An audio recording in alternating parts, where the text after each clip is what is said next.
Hey, what's up? Are you tired of all these bogus stories about hairstylists and how to avoid not getting treated bogus by a hairstylist or any professional service provider or unprofessional service provider?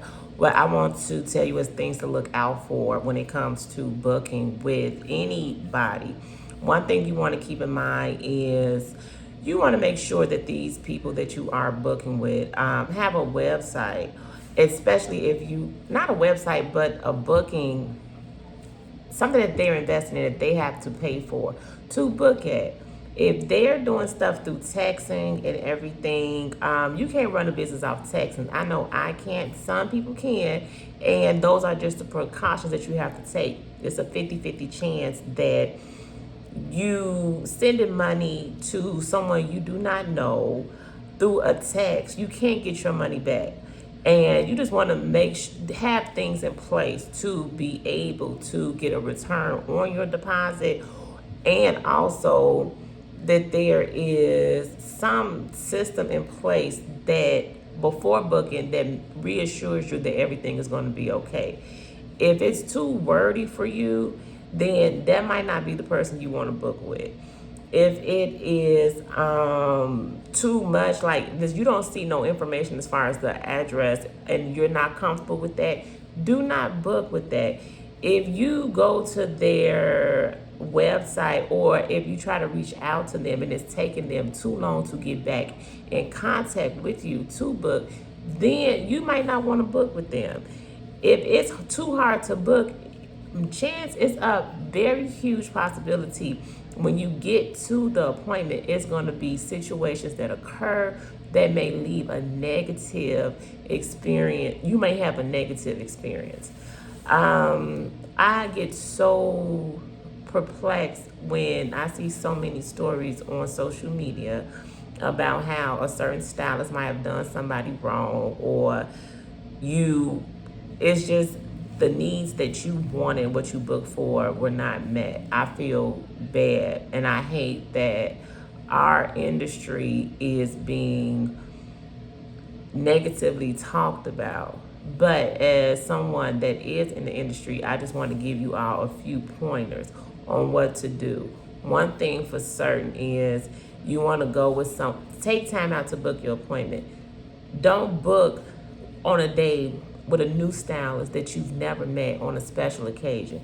If it's your birthday, that is not the time to choose a new stylist to do your hair, especially if you are pressed for time or you have everything lined up. Things come into play with other clients that may make your appointment go bad. Another thing you want to keep in mind also is the track record. If you go to their social media and you like their work, but you don't see any consistency from past years or no history of their consistency with working in that industry, then chances are it just might be a hustle to them. And they just might be into just making quick money and it's first come, first serve. Those are some of the things that you want to consider. And you may like a stylist and a service provider or whatever, but their technique and the way that they handle business may not align with your lifestyle. So you can't just pick somebody, and because if you just pick somebody because they got the money, then you got to be willing to deal with the things that come along with it. There is no guarantee on the results or the time. But if you have a website or they can guarantee you that, then book with them. But there's no way that I'm going to just, as a mature adult, I'm not just going to hand over my money. I've learned through other business transactions, I'm not going to hand over my money, sight unseen, address unknown, just to get a service. Because what sense does that make? What other industry is that allowed? Where else are you doing that? And even when you book, for instance, for my website, you have to use your credit card.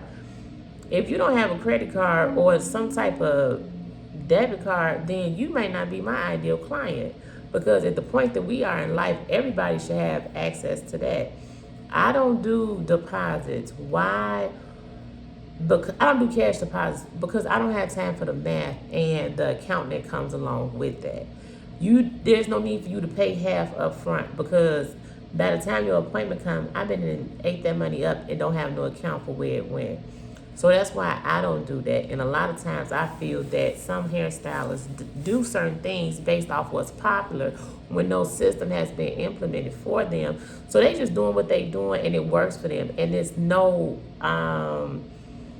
they're not reprimanded. There's no way that you, even if you go on the internet and you talk about them, that's doing them good, because any publicity is good publicity. They still gonna be booked. So the more stories you tell about these hairstylists or eyelash techs or dressmakers, that's not gonna stop nothing. What's gonna stop is when you see certain things and you recognize the red flags, just to go and find somebody else that can guarantee you what you're looking for.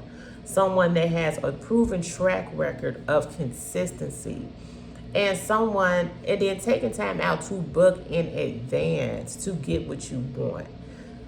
And that's just how I feel. If you have any questions or comments or any suggestions, please leave it in the comments. I do respond. Thank you. If you want to holler at me, you can reach me at nayreesalud.com. Thanks so much for listening. And that's it. Bye.